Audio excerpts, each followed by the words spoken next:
La upele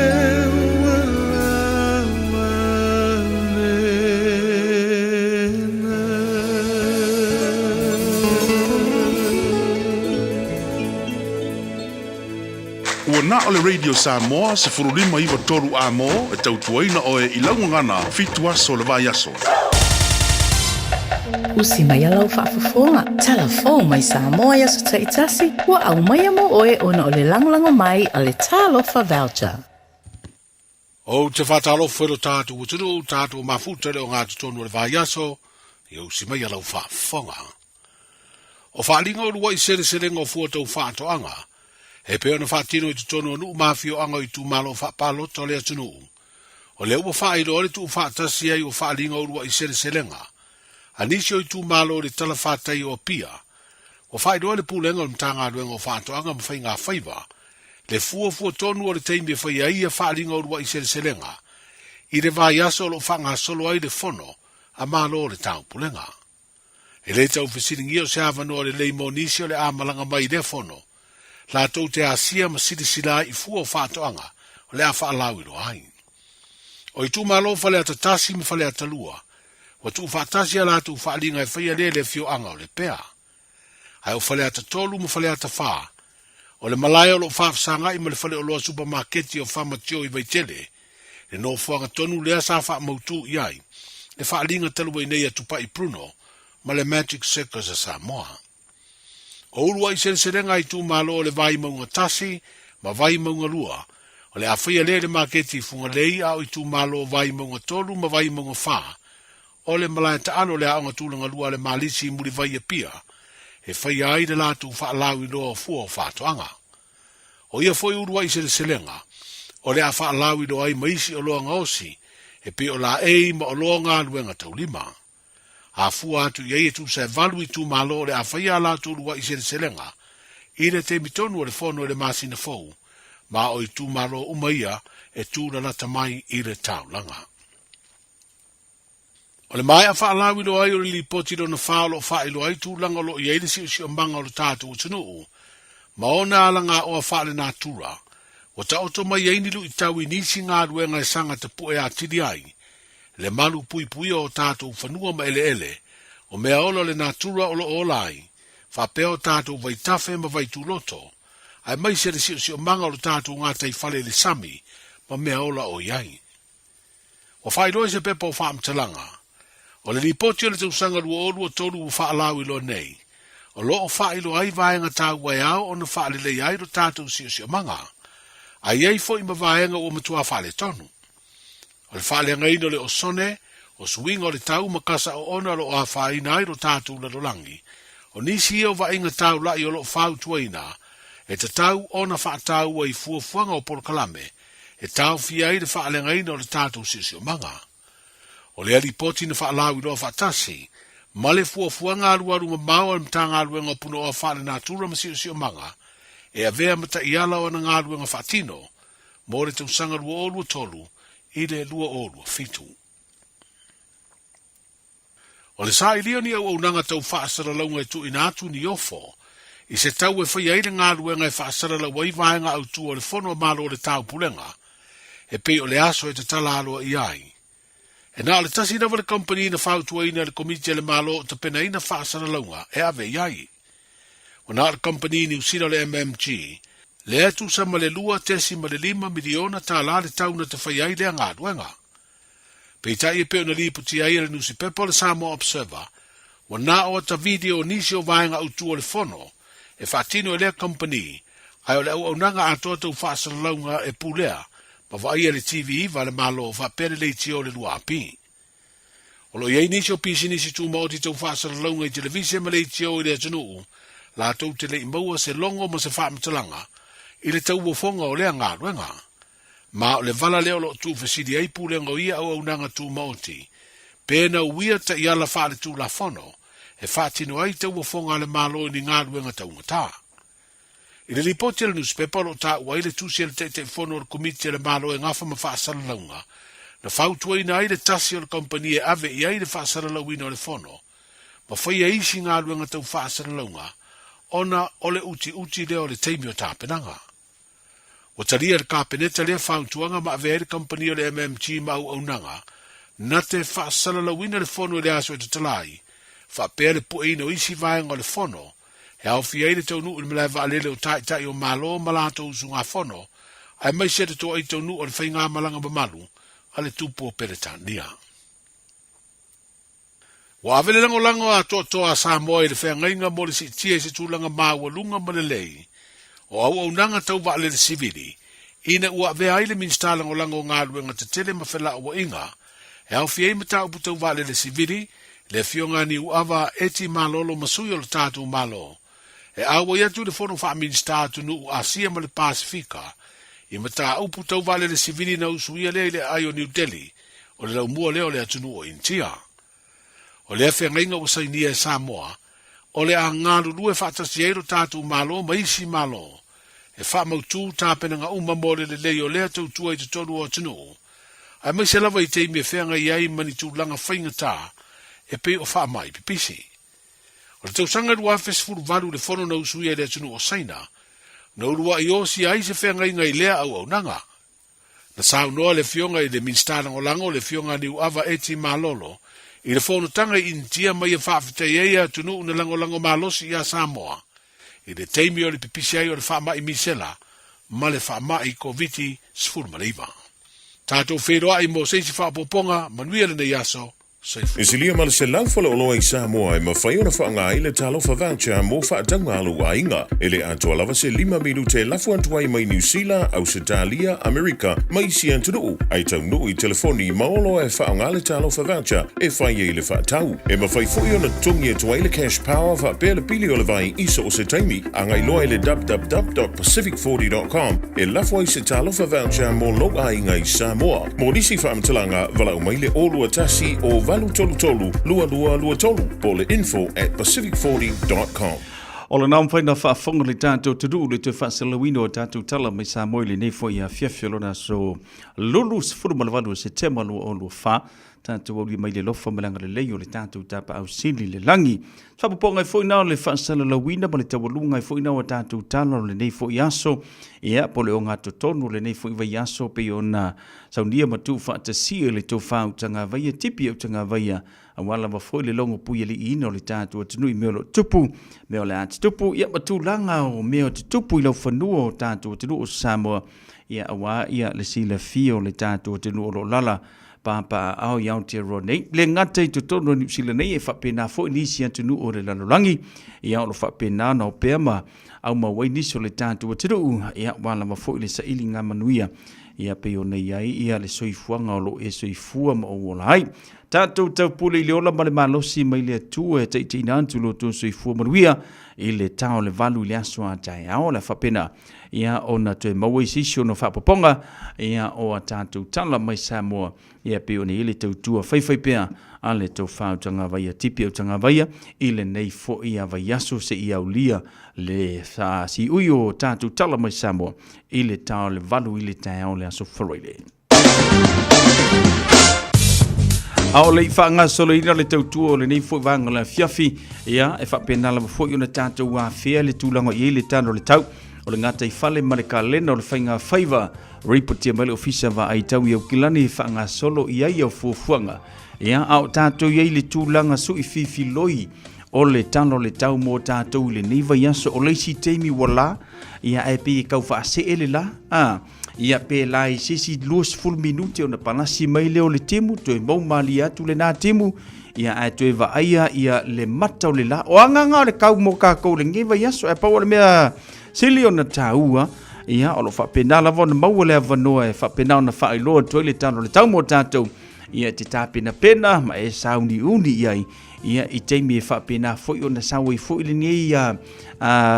ki monga maringa savili ia matulanga o le malulu pe ona iai tātou. I le sola vai e whamawina i le se furuma le lua tikiri lo na mawhanawhana se furuma le tasi lo na malulu pe ona iai. Langi le leile tulanga le taupitai na iei nisio teimi manisio vaenga sa to ulu ele timunga. Tasi e fo i male malolosio niso savili niso teimi. o le aso tai au whaamawina se furu bale lua iwa lo na manu lumo tātou la whapena fo'i ona langi ni lele tulanga le tau le mawhaila wa fo'i ia ona tu ua inisio vaenga la whapena na tu ulu wa va soloi ni timunga watasi fo'i manai savili manai au awa o le a fia le tau mo tātou le aso tai au Aso Faraile whaamawina se furu bale tasi iwa lo na manu lupe o na ye tātou le aso Faraile ia tulanga fo'i le nao na ye le talo le tau mo tātou le aso Faraile whaanga solo tui le aso tonai ma le aso sa ia pei ona report me ofisa ma ai tau Kilani mo tātou le o ngā tutonu le neiva yaso. Sauni sau whainga malanga mo le tātou tinu o Samoa le nei fo i a fiafi tolu se furu tikiri lona vivela lua se furu mo le fitu lona ma walalo. Tātou le anga i Samoa tulanga na ili tano le tau mo le tātou tinu o Samoa ia whapina funa e tāpina pena iai ioi ia inge ke ua e pisi solo e whailau whainga whātau o suka laki o le pepa tipsa ia mangisi vaenga mo mie le ainga i Samoa ai ngalo inga ave au fuala au ioi whaima vailau fuala au pe vai inge sa vele le whakoa luaku i sau vai ole ola ioi ia e whapenga nga whakanga kanga i lau ato le ia le mau le mele le ioi tulanga na le tambo Samoa tolu sfuru tikiri le vevela lua se furu mal fitu lona maulalo langi lele talo le tau mo le tātou tinu o Samoa ile kaleno le ngata ifale le ngata foile le kaleno whainga whaiva au Kilani whamawina se furu valu minute tali tulai valu le tai au sua tutu ile ngata ifale au Kilani maumani atu se furu fitu minute te ale valu Whanga solo atu ia o ne hunga tasi le minute tali tulai iwa ile tai au sua ngata ifale maumali le lua sumal fa minute le tulai se furu le poa na nei o le nofanga manu kau het se pole mele ye matou lua furu valu minute tali tulai iwa ile tai au sua ngata ifale maumali atu fitu minute tas furu ile poa na nei ya ngata ifale o mori wai pichi le whamawina ile se furu iwa minute tas furu le tai au sua ngata ifale se fulu ono minute tasu mo le tasi le poa na nei o le atu e maua toile ngata ifale ia mo tātou i muri wai. Ka lena whainga whaiva ia le whai mai le wa ai taulangi le leile so whapenata e au whaanga solo atu le aso wharaile ia ma le aso tonai ma le aso sa songa fua ma le aso lua rwa aso asau ia le whai mai si vai ngara le makua maanga ia le karo le kau ia ma le ka lenga o le whainga whaiva ai whai si malo losio sa vidi Rona winga o ina e fua mai e lau anu i te whangota ia malo nofo pe talani le lo matua au e te anu. Ia ma lo losi sa vili niso teimi palasi le timunga niso teimi whapopo atu e malo le iroa au o le tali o tā ua o le vaai o sa wia il whare ia pe vai sau fe il whare ia whai e sina tau sa minga ia o le whai ungo le neva ia so. E se fele lei ia lau fia whangota se ia pako ka kou le sama. Ia o ngā kako wolo le kako ke whango. Ka ke fiu, ka ke ai kui ma ai sea, ma ai loli, ma ai funga. Ioi, ia mangisi me o ien makawha. Ia pe alangi le leile kau. Ai, o mai, ioi kalo whai. O mai, kako malo lo le leilanga le sua lua le tūlanga le tau mō tātou ni. Te o tupu si wha lave. Ia au leo le ahanga tu tātou le tau mawhana. Ia e oso koe ilisi i fafo marwhale makua pa e wha solo akoa. Ioi, oso aku lesi i fafo makua vengi ala whau. Oso aku lesi i fafo makua i pukal mangafa. Ioi, oso aku lesi i fafo arusa o al whalwhailele. Ioi. Tala nau tau mo tātou le whawanga la whiawhi mana ngati whalo le tātou tinu kalena o whainga whaiva. Report malo fisa wa ai te Kilani. Tasilima i watolu amo. Radio Samoa.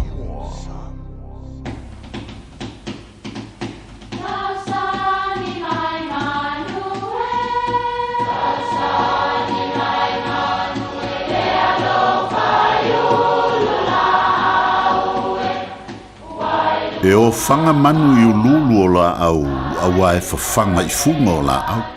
A o le tangata, e whawhanga i upu matala. O le mawhileo o alanga upu mamuanga ngana Samoa maona whaapongai, e a fua i lona sio mianga.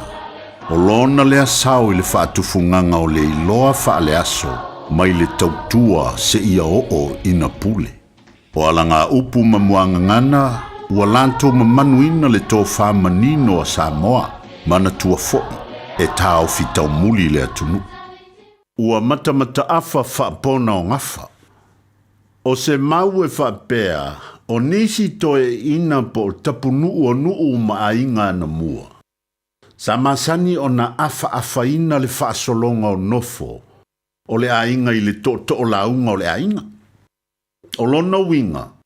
a tula i maise nofo fau i le suafa sa o le ainga, po le nuu. O na afa fo i lea o le nāpona i le to. O lo ta ua e to whaeono tanu wasa tavale i lana tusi e ingoa o le ala i le pule o le tautua.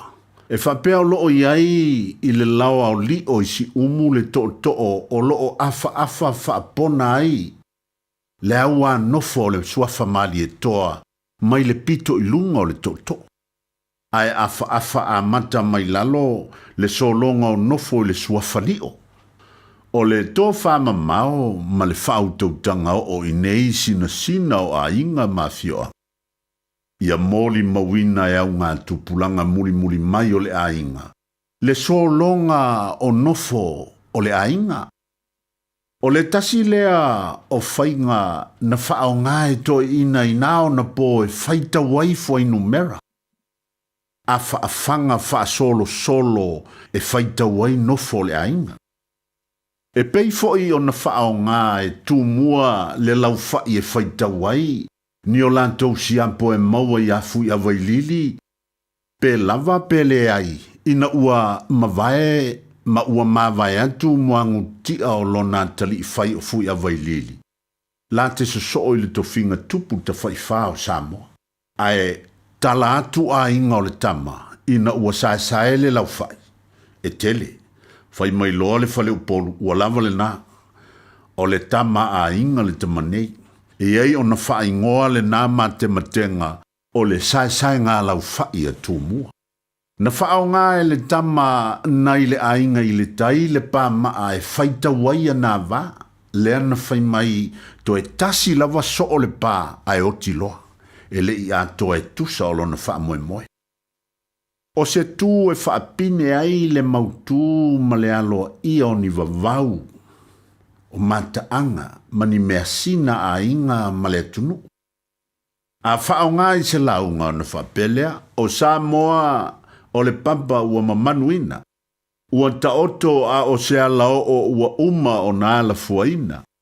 A o se to ua maea o na mata afa whaapona o ngafa. E le ai se vave na te toe suia. Mata afa whaapona o ngafa. Manuia lau whaasaunga Samoa il ni asu. Malo soy fua. Ol si fufonga Samoa, Radio Samoa, tasilima iwatolu amo. Se kia Radio Samoa.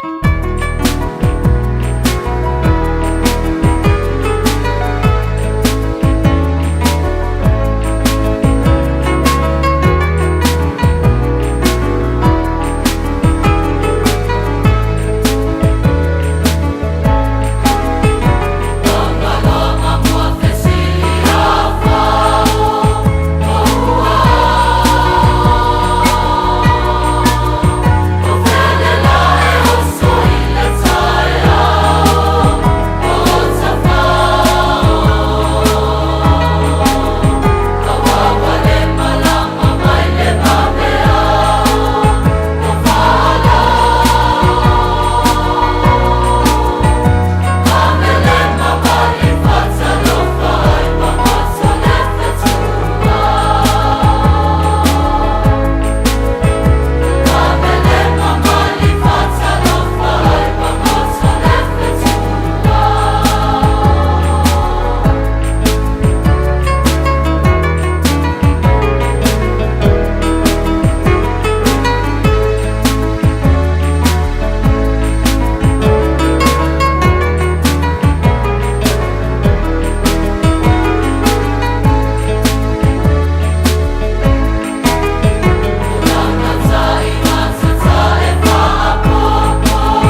Ola kolisi mawalunga le fifi ya manisi na fantunga mo tātou le nefu vanga le fiafi tawalunga tuai le tautua ya male tātou por kalame le tofa ya asiava tuipea Antonio ya mo le tufa tasi o le tātou por kalame le na mo le whaafonga le tātou atinu mai na wale songa fua si ipa iyo naso whareile e mawhai ona e whaafonga le nalava por kalame i le tautua ale sunga ya asiava tuipea Antonio ya male tātou por kalame o le maufa sambo moni tā ua tele maonga nei por kalame mo tātou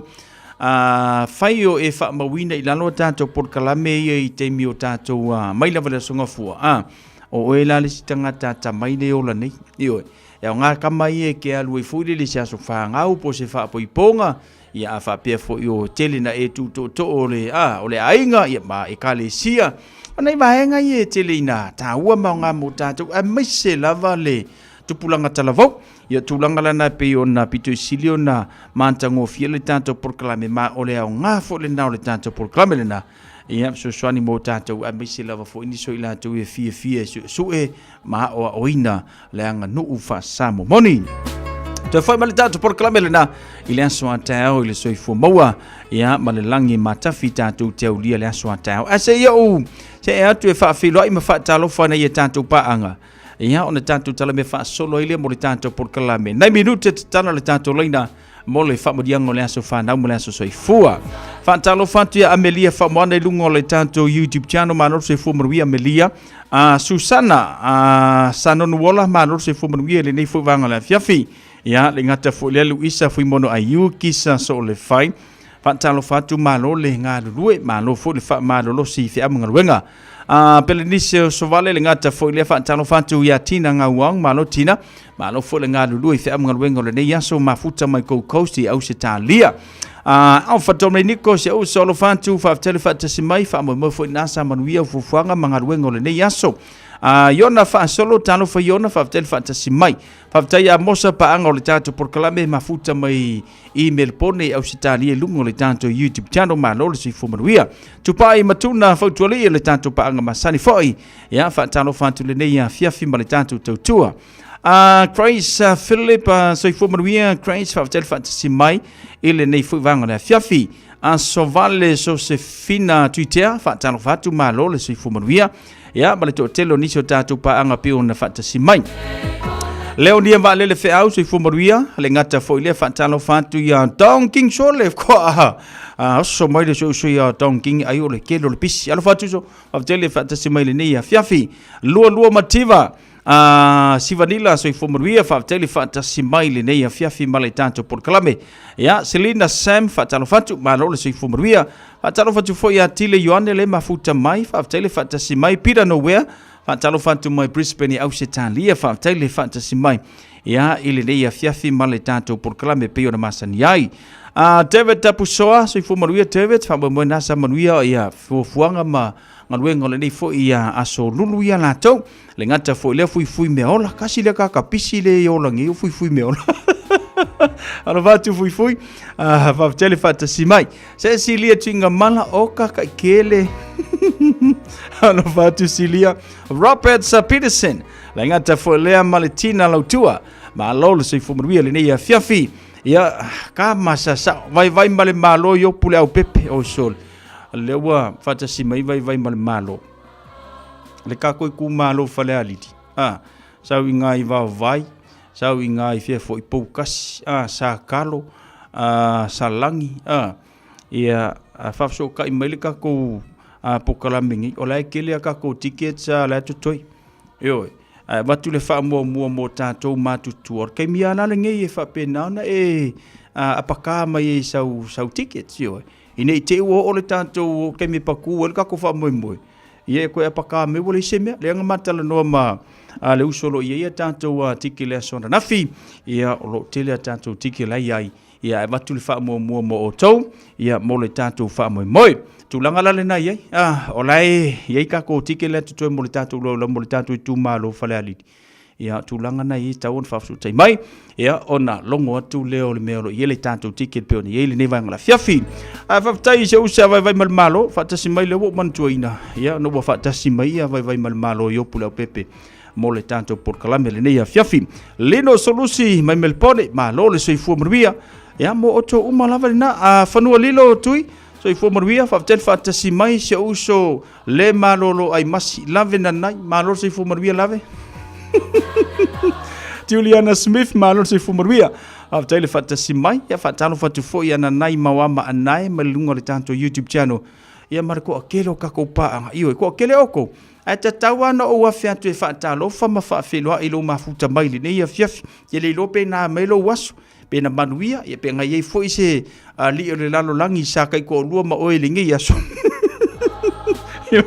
ia matulanga pe o fa ale le ile se ia por kalami o le nei aso io ia fa talo fatu ia feelinga Nico Bird le mafuta mai I America Samoa talo fatu fa tele fata si mai ia male to telo nei tanto pa anga pe o nei Reta Lupe se fu manuia ma lor se fu manuia nei tanto pa anga io te vai tu ia le ngata foi lea Leonardo Mapo Su Hanso Manor se fumruia fa tele fa tasi mai pati ya Augustino ya Vili Jonathan son o le fa pe ia walu gakalo Vili o Iraq aro ke vai akule mafuka mai se uso yo alo fa tu mo lua malfana brother fa tele fa tasi mai ile nei fu vanga le fia fi male tanto totua Los fulbalvalu minuto tele tulai fitu mai ala pesele ia on kakala lelo lo leina mo mo le tatu famarianga las fana mo la so fu pe fa pe le solo pe dinga call mai le te pe afale tulai fitu mana la pesele fa fa singa fa maru skingo la ngau fa si malu lu le fiafi le ase como fa ngole fiafi ko ko la isa kam sa onga vave fa ngo fie is Atalo fatu ya hine yo ramo maror se fumaruia fa tele fata simai ya malitanto por kalam au se elengi fo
Lalei nei whaafifianga su fifloina mo tātou le nei fuwanga na fiafi ya mai le Melissa Pan pe o na ye le tātou tautua tele titi le afa le fitu tatalala reina mo e mo le whamadianga na whanau mula soi fui le sopa wha peo le solo waso whanau na malau mele e teo le tātou leina na ua tatana atu tolu fitu ta selima i be tolu pai foi ona whaase mai lungo le tātou Facebook page mo le tātou YouTube channel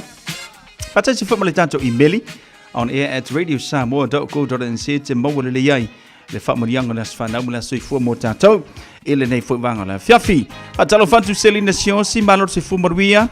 Tessa Wang fatalo fatu Tessa Lydia Sila fatalo fatasi mai Saina Leti malor se fumaruia hine Yoramo fatalo fatasi mai le nei fuwanga la fiafi le ngata fo ile ya ole tātou maftanga pe onde ye le tutu Radio Samoa Slima i vetolu amo tātou laina umatana tumo oe mo le whamarianga na whanau tolu fitu tasilima i vetolu. Let's celebrate. There's a party going on right here. A celebration to last throughout the years. So bring your good times and your laughter too. We gon' celebrate your party with you. Come on now. Celebration. Let's all celebrate and have a good time.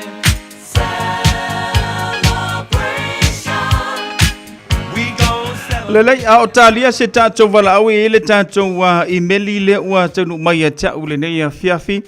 ia male tautua le Radio Samoa Slima i vetolu a mo ia male teimi whātou ngaina o le whamanianga o le aso whanau male aso soifua i le nei fo i aso lulu aso whanau mai a lisi seve ia pe o nei ele nei a fiafi loa ngā ngai ia whamanu atu i a Iova o mea umafoi o i tatoni ia tau whamanu atu i lona suafa pa ia Whawhetai le tuo e au lia mai se unis ia Latasha Lataya Salo sa na suafa a Miriama pale taonga e liu le atoanga o lona luas furma le tasi le so ia whamanuia le atua i lo wolanga ma ia tulu inisi tausanga se tele mo oe tātou te mafuta i pea ma whaatau nu wainga ruenga matiu te whai. May you have a blessed day today and looking forward to your big celebration in the weekend. I love you always from Uncle Mangele to Limu, Auntie Fortino, Lissy, Sevekas and Rupi and Rupen Manuia Telelo so soifua. Ia pio naudia mailo so whanau nusu malatasi tausanga Nis ia Lataya, Miriama, Paletaonga Eliu, ile nei fo vanga ole a fiafi. Ole tātou laini alo matala pia ma oe le nei a fiafi mo le whamrianga o le as whanau mo le aso soifua. Ia manua maua lo wa manoa. Ia pe o nei le tātou whamrianga o le aso whanau. Ua si o koe sa ili aku pe isi si tātou emaili. Ia ole tātou porkalabe pe o nei ai le nei fo i a fiafi o lona aso lulu. It's a celebration. Celebrate good times. Come on. Let's celebrate. Come on now. Celebrate good times. Come on. Let's celebrate. We're gonna have a good time tonight. Ea lelei, e le se waso whanau le i o te vai o te le aso sfuluiva. Ia, masalo le aso a tai au, ia manatu le amanoa i le tātou waso whanau le se i au lia le aso a tai au. Ia, ona aluatu loe le tātou whamarianga nao le aso whanau le aso soifua i le nei fuivanga ole a fiafi male tautua a le Radio Samoa se furulima iwa tolu a mo. Ia, whapeo le solo waso whanau ana whaise upisi. Ia, male tūlanga pe o ne e por kalami wha ngā solo, ngā fui ke alue ave ia ka maiki wha kolengi, ia ngā fui ke pisi o ia iau kolenginga. Ala, pese atu te maitai a Mantalena asuao. Ono whatoi mo tau malawa waulia ma a toi le so tu waso whanau maso soifua. Ia, mai le tautua, ma le pulenga, ale au whengaluenga Radio Samoa Sfulima i vetolu amo manuia tele o tu waso whanau maso soifua ili nei fo i a fiafi.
Masala ua e vaai I fale fo mai, po o ta vale ale fono ma e whape ane, ua nao au nanga tau soifua malolo ina ma nifo mātau te whaia.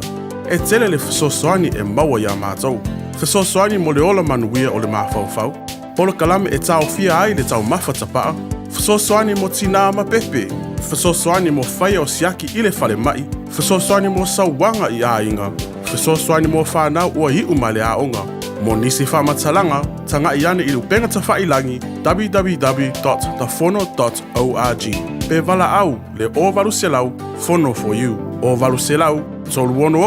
ono whaavalu. Ele ai se totongi o au nanga ale mapumaya mo ainga e mo omia le fesosoani. I au nanga ale soifua maloloina mafale e nonofo ai. E mafai o na whaafsotai e le mapumaya ia au nanga. E fesosoani foi le mapumaya pe a mo omia se whaamama avenga. I tau mafa mo taimi whaingata. Ma lave whaafuasei pe a mo omia. Whaafesotai loa le mapumaya I le telefoni o valuselau. Lua tasi. Mai le afa le valu de tai I le lima I le afiafi. O le Ardas Travel, o lau company e saunia umau tāpilanga mo so se malanga. O le au nanga e tutongi ei pasese faletali malo va ameli cruise mo Samoa ma le Pasifika. Matau ti o le tau ngofio pasese o lo o iai le teiminei. A e le tali tonu susu mai I le tuatusi tasi valulima Great South Road I Manurua. Pe vili mai le telefoni tolu ivalua o fa o. Tolu ivalua o fa o. E mauti doa nisi wha mrianga wha pitoa, pe a e wha iloa o le Radio Samoa na moa I le nei wha salalaunga, le Ardas Travel, le tali mo au ta penanga mo laumalanga. Ta alofa Samoa, wau le nei o kāsputi alu, a wale sui alingila wau le kio. A eva mai I le se furu lima iwa kolu, a mo, Radio Samoa, bevela Se fulu ono minute le tutona tā leo le itu live valu. Taimi masani mo le tantu silanga fala moitele ona whanga solo I whelo le tantu porkalame le nevanga le fiafi. Team No Excuse sumpa tano fa Samoa. Mana tua le tantu sumpa le Team No Excuse whaia le yaso tofi uma pe ona masani ai. Whaatau teia lea pe whaatau nui le oma Otara Music Arts Center ele taulanga whaatau Otara ile afa le ono ile a fiafi. Ele aise tutongi o le ne sumpa su mai tantu fiafia ma whamarostino whaatasi. Awale tanto soifua maloloina. Maua le tanto Team No Excuse le tanto siono Pansela Atlantic Crescent I Otara. Tusi lava filfili ma le tusi o le songa. Awane ngalo saulo mingo le tusi o le songa fatasi ma le lolo mingo le vau filifili. E maua I whaalupenga o Samoa I sisifo tutuila mamanua o nisi o tana tu o Samoa o ngā upo le matafa yoi ala matai. E le whainga o le whaalavlave pe o le whaapoiponga ma liwa le o siusingo a inga fesila whainga o polo si I whaaloalo whaalangingo e kalesia ma le telo ngangana whaaloalonga e fitu se fulu tālalo na tau na o le official of the Radio Samoa le tolu pātolu ono Hopewell Avenue manukau e te maua ia tātou tusibo nisi whaamtalanga wala au le lua no lua tanslima I vitolu lua no lua tasi lima I vitolu pe tanga iane I le shop radiosamoa.co.nz whai mai e sau oka. Awhio anga mangiangi e toe wha silasila atu ma le nganga whaaloalo I alo matama whanau umo le awhio anga mangiangi o loa lala ma pāpaa au I ni usila nei. O le ato e whaia le tātou whiloa inga I le aso lua sifurumare lua setema o le aso sa lea le itu le lima I le awhiafi e toe whaatala noa inai ma wha mautu ta penanga mo le wha moe moe ua tonu e whaataru ina le aso lua sifurumare valu setema lua o lua wha. E whaia le whiloa inga I le numela Valu Street o Tāhuhu I le o Tāhuhu Rugby Club Hall e tā ua tele le tō awai mai le nei whiloa inga. Mo nisi whaamatalanga whaafsotai mai le numero le orua tasi lua ono tolu lua o olua tasi lua ono tolu lua o pole olua tasi lua valu fitu o lua olua tasi lua valu fitu o lua ma le whaano lava whaafetai.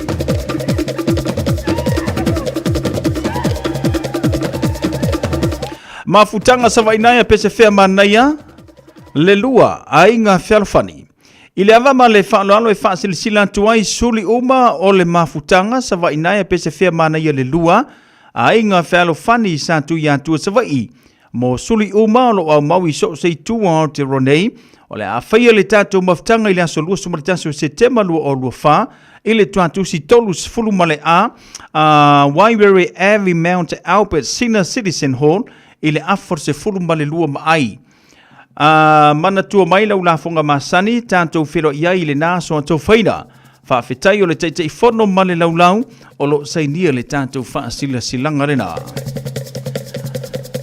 O le te tātou whaasila silanga le neipe o nei le tātou porkalami o whaasila silanga, suafa tangi pua, lao a i leo o, sa le sa tele whale alili. Fio ngai, a fio anga, e fio ai lufi, whaasi to outa, sa poe ma tātufu loto whanga. E ta ia i langi tapu o pa ia ma mamalu Samoa o wae tu maupea e whavavau. Ai whaasino tonu le nei whaalinga i suli ma feo i tau le suafa tangi pua i sale sa tele i whale alili. O loa lala ma pāpa a au i au kilani nei ma so seno whanga. E talo atu ma le whaanalo lava e fia maua se tātou mafutanga i le aso tona i nei. Luas furumletasi ma sina iwa lua o lua whai le tau le lima i le afiafi. E whaia lea i le tuatusi lima a Cape Row i Mangele. O le amanino ma malama atili ai le aunga ma le wha moe o le nei whiro inga. Mo nisi wha matalanga whaafso tai le o lua tasi tolu valu lima i valua. O lua tasi tolu valu lima i valua po le oiva, lua tasi wha, iwa ono fitu tasi. Oiva, lua tasi wha, iwa ono fitu tasi mo tangi a pua. Whaafetai saini e sa vea mata afa, tangi a pua whaafetai, ma tangi a pua whaafau. Le tātou whaasila silanga le na ile ava ma le whaalalo. Leite tātou whaasila silanga, mai le tū malo le whanga ma whale ase la. E wala awatu ma le whaaloalo tele le pa ia ma mamalo le tātou i tū malo i ona i tū te tele.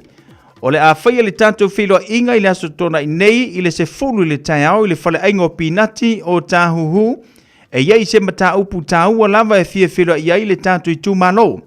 E mo o mia le tātou au waa poto. Sua whai o le tātou komiti mai pito whanua o le tātou i tū malo. Mo risi wha matalanga wha so tai le telefoni o le olua tasi, olua ono, fitu o i wa wha. Olua tasi, olua ono, fitu o i wa wha. Wha whetai se nia le nei wha sila silanga e whina mose, moe maunga se furulima, le ai titi malu, tu sani, ma lai silia tu au pepe, ma vai male malo le au pepe, o lo o sainia le tātou wha sila silanga le na, i le nei fo i a fiafi.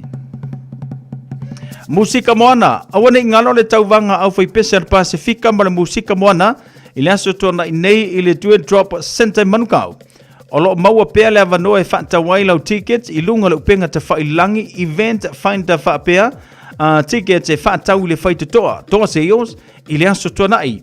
Mata le tauwanga i le se furma le lua i le wauli, nga i le wha i le afiafi. Tatana le whai toa mai le afar sumaritasi le tai au, so mai malo ainga, ma woe mai moa i le matango fio ta penanga. Au whai pesa le Pasifika, mo nisi whamatalanga ta ia ne le musikasamoa.com. Ia e te maua lele iai nisi o vaenga wale tātou tauwanga le na. Ia pe ona whaafonga mai e le tātou o tinu i le nei fuwanga o le afiafi. O manatu na paula nane tātou whaasilisilanga lewa tanu mai e tau le nei afiafi ma le tautua le Radio Samoa se furuli mai watonu amo. Ia ma nisi o vaenga wale whaafonga mai le tātou o tinu. Ia pe ona matasani le tātou tautua e nisi vaenga te fia malamlama atili ai. Ia mana ia lo wala au mai le tātou ofisa i le lua tasi lima i watolu. Lua tasi lima i watolu. Ia mo nisi vaenga te fia malamlama atili ai. I le nei vaenga le fiafino o teiva minuti o natale maru.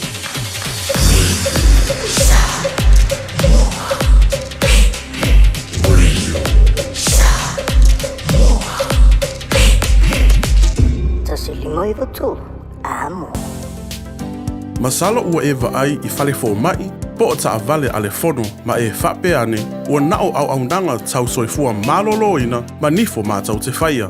E tele le fesosoani e maua ia mātau. Fesosoani mo le ola manuia o le mawhauwhau. Polo kalame e tau fia ai le tau mawhatapaa, Fesoasoani mo tina ma pepe. Fesoasoani mo whaia o siaki i le whale mai. Fesoasoani mo sauwanga i ainga. Fesoasoani mo whanau ua hiu ma le aonga. Mo nisi whamatalanga, tanga i ane i lupenga ta whailangi www.tafono.org. Pe vala au le o valu selau, Fono for you. O valu selau, tolu ono whaavalu. Sunga, o whenga whakao e no ka wale fōu maunga Max Ila. Senga o ka amilo e au kilangi. Mo koe fōi mai lawa i o Tara i le Tire World and Auto Limited. Lea ma o aiso skoi ngā meg ma pa o ka wale. A ole me Pico City. E ngā le lua lima ka aladwa i aso le kokongi. Le Tire World and Auto Limited e te maua i ta wale ma pa o tau ngofia i a New Zealand antoa. Mo fo i se ti mag wheels mo so se tu ainga ta wale ma le telo isi au unanga. Warren Fitness i le na ole se fulu tala pia i wha i lo i eina e wha afafonga le Radio Samoa i nei wha abitua. Talia wins quotes, cue cards, maisi. Walau lo le Tire World and Auto Limited i le lua fitu tasi tolu o mo pa uta avale. Po le lua fitu wha tolu lua o mo le fale inisinia. O fuafua sau tafonga i Samoa, manatua le Return to Paradise Resort. E fast full tolu na potu whaapea vile se lua se fuluiva. O se fale tele malo e whetau le lei mo tafonga, po o whaatasinga a inga. Whai eilo wasu tele le fale saa o tapina ina mo le lua wha moe. E o atu le fase lau tangata wala au lia talia. Return to Paradise na filifilia le toa Samoa. E whai malolo ai. Langolango le fale tele malo e umia mga lulue ai tangata Samoa. Tanga iane le returntoparadiseresort.com be wala au lua lo ofisa malanga. Hey, hey! Oh. Radio Samoa. Taslima ivatolu amo. Fatalo fatu le tanto por Kalame and Terrico Motorway le mafuta mai lo fatu and Terrico fa tele fantasi mai saini tu le epa. Ya, malole se fumaruia Cecilia tunga mala Pelenicio Sovale fa tele fantasi mai tina ngawang ya male to telo ne tanto paanga le mafuta mai matanto we vango le nia fiafi falani Williams e malole se fumaruia fa talo fatu leva male fa lalo ya le ngata foi le lua le vuka fatawi ya le mafuta mai o Italia lo fatu fa tele fantasi mai ile nei fo vanga ole a fiafi ono bedu tota tano le tula valu male to le Radio Samoa fulimi vetolo amo kin tanto musika popo e foi le malu le nia fiafi mai le 5 stars le masinae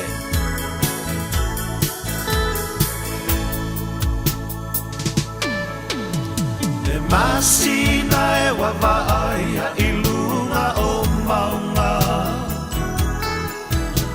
le tumu oe o naia o mawhauwhaunga o le amalanga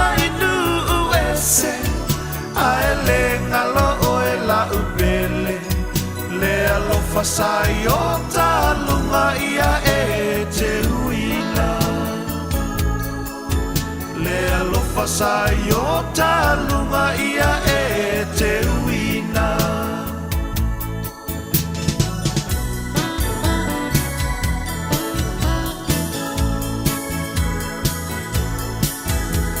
Ana tua le tasi upu o le muangangana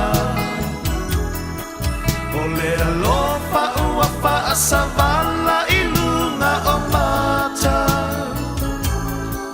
o te mana tua tae vanga e ta ape i le ta fa o ata fa atali lau pasia e tutu i le awala Fatali la upasi a tutu ile awala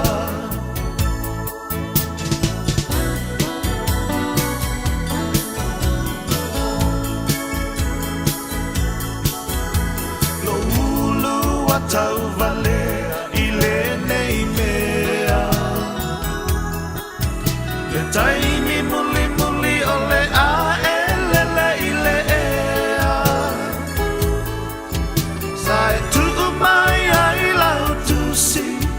Sa o lauina muli muli Male malingi o uloi matape wa o wangaleanga Male malingi o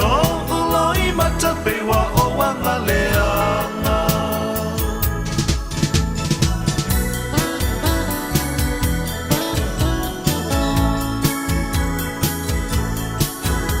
So we are tafa ama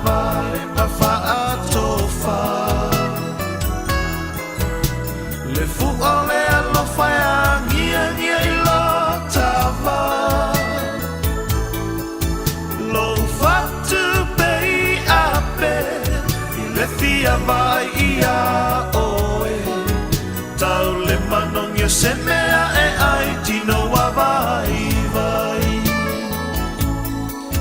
Tau le manongia se mea e ai tino wa vai vai.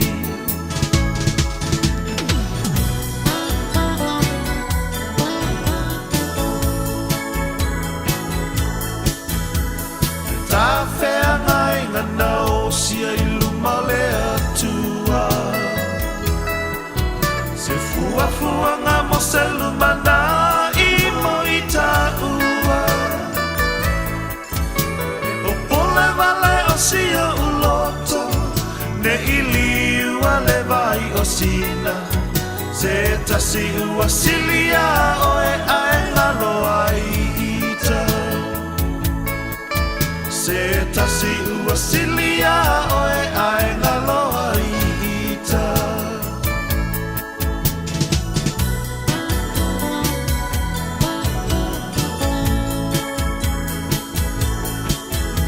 So ia ta wha mawai ma wha atofa. Le fu o le alo whai a ngia ngia I lo tawa.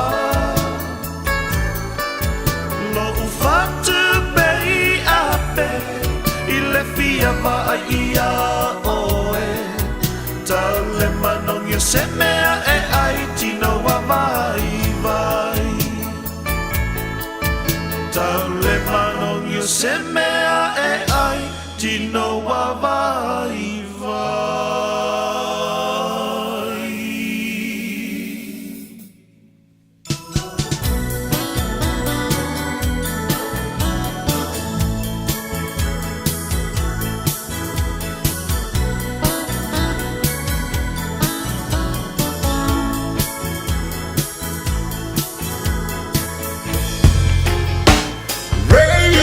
Samoa,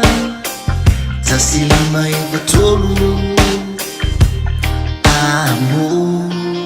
Radio Samoa. Tasilima ivatolu, amo.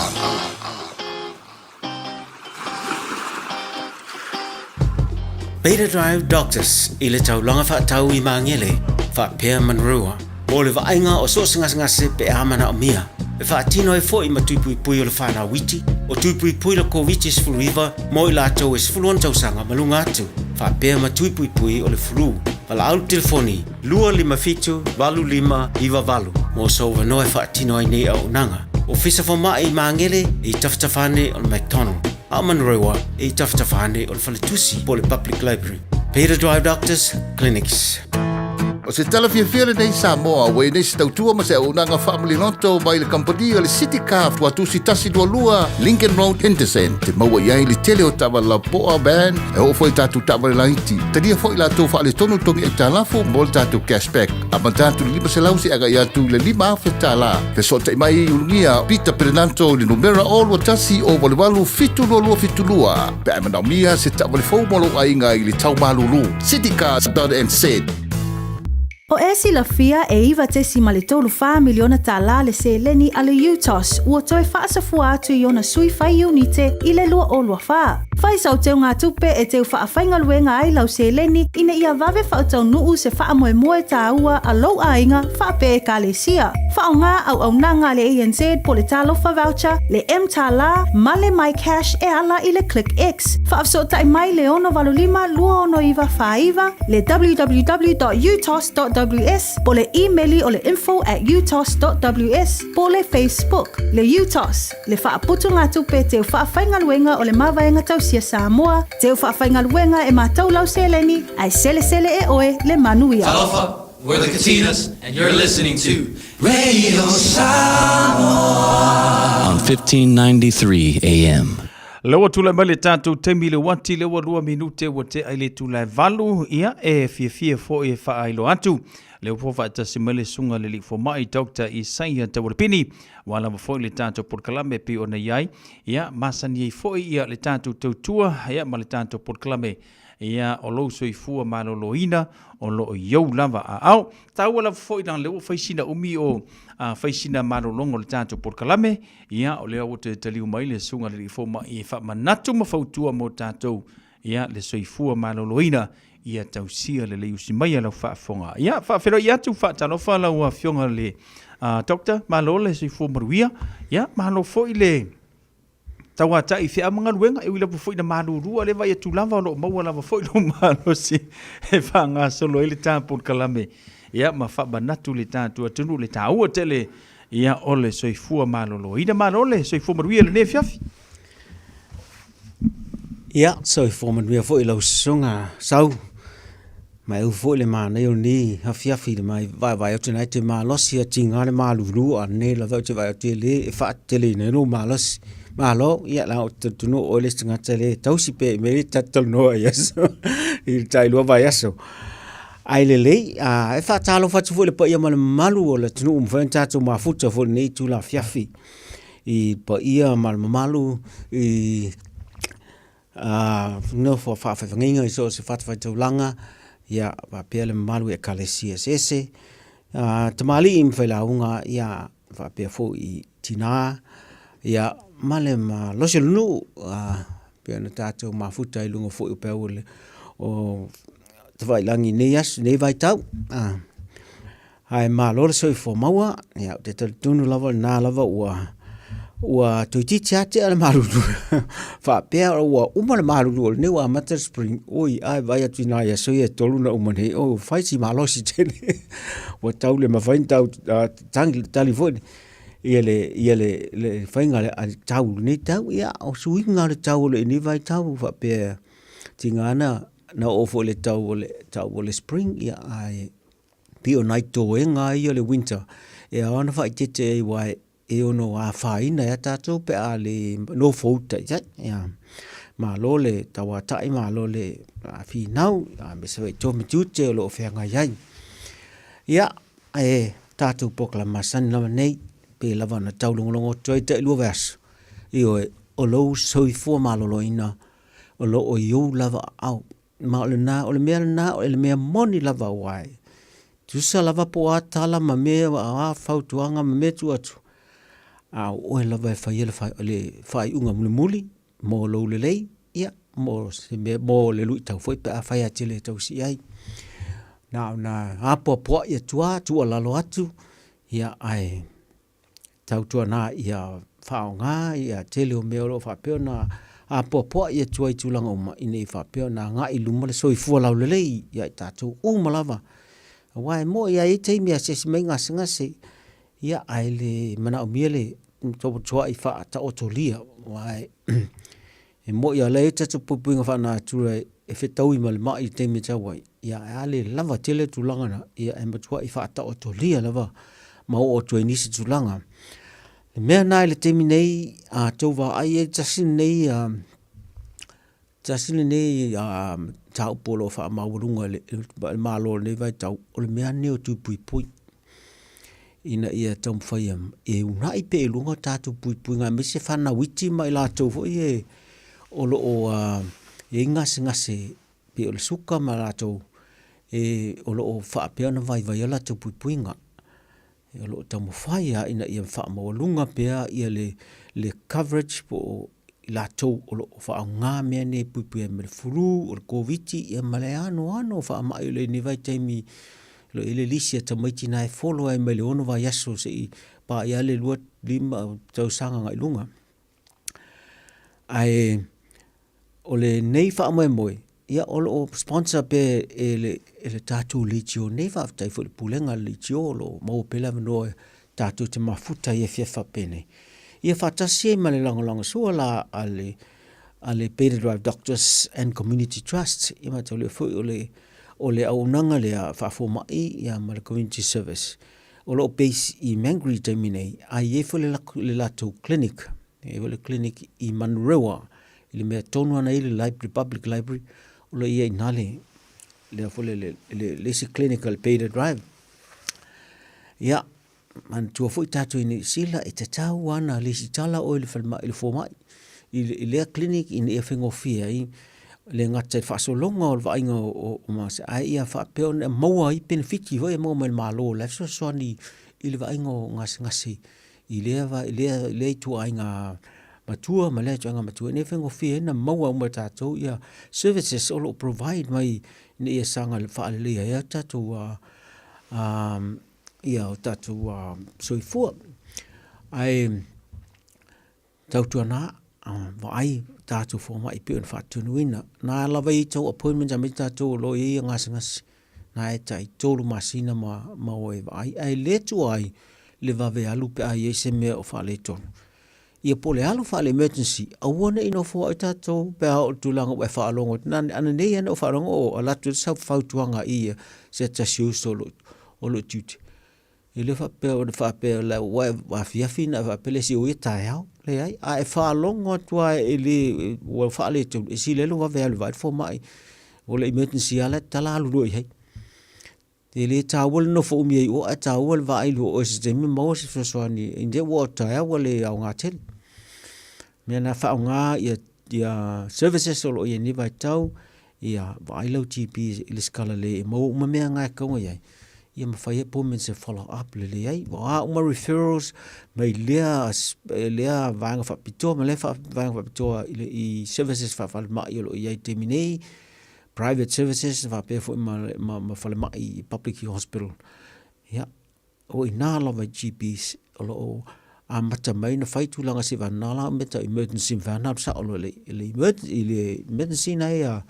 middle mo tatu in le south ya au kilani mo le central ya au oi ya wai mata wai if for i west nga ile fala mai ngale west fa pe mano shua na o fa tasi halua na ina pe si va ma fa mai na ai it's town no fa nga la nga e te wa matu ya se me o ese si na fa tala ia onto sala momulmuli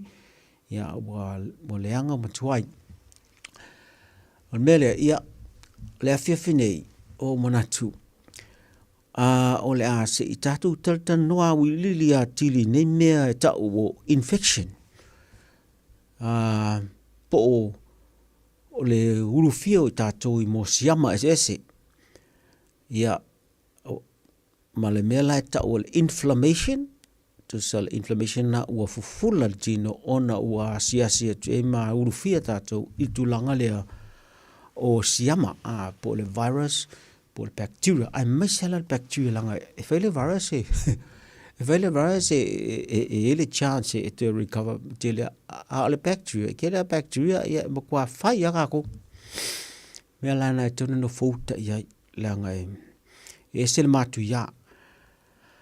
Le la tal no fa bitola le fefine ile taupule na utal no fo le sitaimi o le metal cellulitis atune sang fa manino atile te ya atile manual infection. Ia matatu au ile tena isi mea na mo le fiafini nei ia mo tau whaafonga ia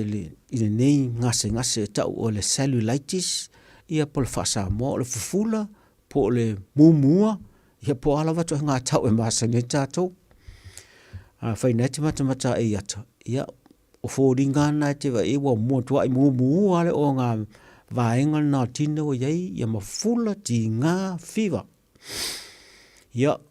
ona tulanga na ua ulu se mai tonu ina se vaengo ina e mawhape na lo na fufula ule ngata na ole mea nairi si ama a wasa solo atu au tafa ma tonu atu ma vaenga se soltino le la tatu wa aina e pea tatu o ingas ngasina ne le cellulitis wai ole ingas ngasina ne ia e tele tena na tupu pea tatu fata malai nai mea iti o te whaalonga so el ni mea mau tu whanai whaafongmeni sina whainel meni a mesa pe au i Samoa ia tātou i New Zealand ia pola sau fwoi mai i Samoa sau nei ia e te asia tu ia walewa fwoi le toi masani si ama i Lautino e te alatu doa e maua losin tamai manu o Lautino se vaenga pa mesa lai o au lalo o le whaingo fie na ulu e se si ama manofo nofo le nama whanau ia la te fe alwa ia o e fai au me bisi solo e fema fia ai mulmulan e faalongo ina o faale tonu tele faale tonu ia peno fet na sina ma fo e po sina ma vete po se tuia po le ala valtanga me o ta ele tino le skin la le o o le tulanga na e masani na tupu e ono a vea ma faa haafia ngofia ai ia le tino le ngasngasere wou le siama ia le ngata lea o le tulanga fo le le nofo uta tātou i nai manu nu alaiti pēa no whai atu e la vea la whea lua ia se i kawa foi se i fufulu foi ai no kawa se mea awane i akto ia whawhatoeni siama e lunga e fufulu le whasimboli ma kawa loa wala ma tuena mo nate si tu e whaiwhale le ipa a tauta e le ai awa lava ni i whaari lia ni vaenga o le tino ua a whaina i pua manua pe aingo a te tawana wawena kama wai vea na ma awala e wha a fia ngofia i mea tau sailo le tulanga le cellulitis a whaifa o e te maisuka pe la ini utong fitinga mo ka nesa ma me whapena ia tātou lana e a fia ngofia te langa ua matua vai a tātou puinga whanātura e tau mo whai tapesi ama pe auro ti tono tātou tino. Whapena fo tātou e whaisi la popo o te isi, ia ona atele nga o tino, ia e le lava le toto e whea lua ina e whea vea, e mea tau ia mana o mea tino. E sanga wha, whai ere taua ma siama, tele nga o, ma wha whain taini, tūlanga tau whea lua i toto, ne whai ngofia na ho, o te fita ma a vese mea wha ale tonu e tauna vese. Ia, ma le tūlanga lava tuai nao e vai, ia, fo mai, na o pēna utaua, e ani si tuli mai ne New Zealand tūlanga wha ale tonu. Wa e alfo e Australia, mo ia e tau tuli mai wha ne wa e alu whale mai i nā foi i vaenga, nā foi a tunu. Ia, a tunu e tau whaisitango tātere, foi pēa whai e o citizen. Ia, ma lesi tūlanga e wha ale tonu, ole mua tātou tapa i tātou vai foi ma me ma sani sa fai laso ia le ai o temine wa sui foi fai nga lo ye me fo yo we temine wa sili atu na nga fa nga me na ai fa tu na i me na e mai solo to nga va mai si me fa pena ia langa la foi sa we mai si ama pe a le fa tete ia ma fa tete mo tu langa leo o mo me o fai tau i me po le fa longo tala fo inis e fa sei nai oi ina i meichi, ia ai te ua ve ma me tele. O le ngasngasi o cellulitis, e matua matau tia, e le sita mai mea. Pe o na maita wina i la tau ua tofo i ele melea. O a unga la ngasngasi le pea whapene, pea tūlanga nei. Ia, atau nei tele i vai, tele i lole manua. Ia, ai mata lona e whalanunga o tingitinga le vaenga tonu ana lo tino. Ia, mai tangotu pe o mawhanwhana. Ia le leva o temina o fufula fo ia ua matana fufula ma tingtinga ia o temina ua mata e tauna ino fouta e awote awane fata malai e se so elo mal fa tinga ua fata tele tinga e o ale tango tu e tau lomi ole matua tinga lama ma e fa longo ina loa ua tinga le vaenga le tino i lunga atu o le mena i le fula whatete ingo lalu le vai. Ai o lunga i le onga le masani na oso le meta o le punga. O le e mo tōtonga na ina lautes mua sensinga i le leanga i sau mai lalu le vai.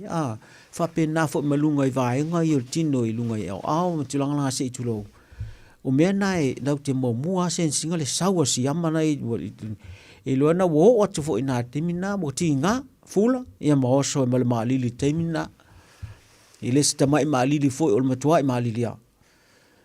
ia ai o nisi fo ia pea whai leanga te latu lango e o atua teimina o matua tinga le ulu ia mawhalongo pe o masangia le ulu la temo le tino ma whawhau ma puai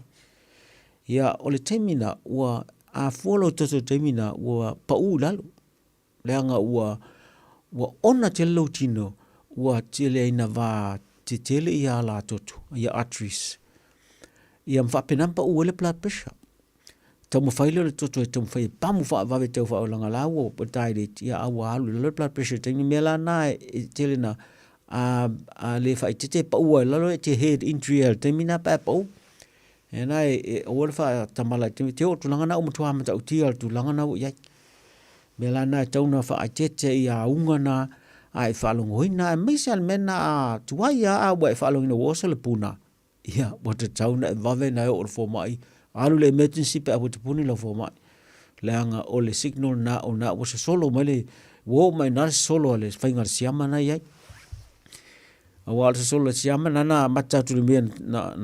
na faina o le tino. Ulu maalia tuai au tafane le na masolo tuai tun mo o tu e la toto ia ma pena na solo tuai ia lo isi vaenga ave le toto ma se solo pena mela na fu fula to le vaenga na tino ile vai matinga ia tualu nga la valtemina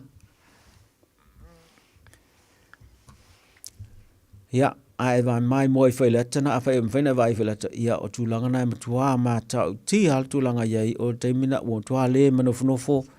e o ale tu lungo tau le mfananga yoi ya a tuai le falmai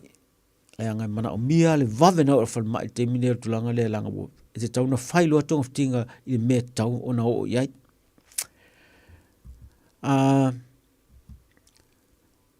o nga le anga la le fa mai la ni ma santile ya ale o tlai o le tong ftinga e mana o mia tele o le matua fai ale IV antibiotic e le lava le fala au fai fala au tuing e le lava na le tulanga na e mana o mia le matua fai le tui e ave le toto e siaki po o le arsia mo ila ye ai a mata lo le antibiotic te mina ha o fa tali le test le ave ya mai lo e na o mia to sui la le antibiotic ya ai tela teme mai la sa le antibiotic la fa ngala nga tela fa nga antibiotic e lau tele le nga e fengofia na cover mai le tele o bacteria ya e ngatala na failo IV ma faitu langa mana wa e temina mo to ale mo nga sa mo to sami na mi for fa nga lo tino IV ya faitu e mo tuin tu langa na ai mo to malo lo ma fa ma lunga lo au temina langa tu lunga fa ma lunga e fengofia na ese mai le anga solo ese le anga malvanga lo tino ya al manu o tauna na fufulu le temina ia ma faile le cover por dressing le temina e ai pa fe la chichi pecha ia ne a fai ai mai ta wina fo mai wa pala le vai ngol tino le we pa wa nisi lava tulanga mo tulanga na wa pala le anga wa tu se wa le se olo e nisi vai ngol e mana o mela ma tua ave ile fale tipi e fa mama ese mena ia nisi lava o tulanga o le ave ese ai o le vai ngale o ngol tino po le vai po le fe lava mena po wa atuaina ves ia wa tuas tulanga mata utia ia mela na ta wa yan fa tete langa e o no o tulanga na o le ave se va ngol tino e fa tuaina ave se mo le se feinol so fu ia ai a faila e mo fela o tulanga le suka mai singa se va pera ia o le taimina e matuava ai fa le tulanga le langa le mana o mia al maulunga suka langa le maulunga suka o le fia fo na sia mai ola atili tono tino langa le suka o la el siama ela na te taua ia ona matua tu o le suka ela le me tauna ia ele le lo fo ai te taua tu la le tulanga ia tau ia inu le fala au ma fai me tau same taua ina ia maintain le suka le me tauna ia ma onisi fo tatou e maua tulanga le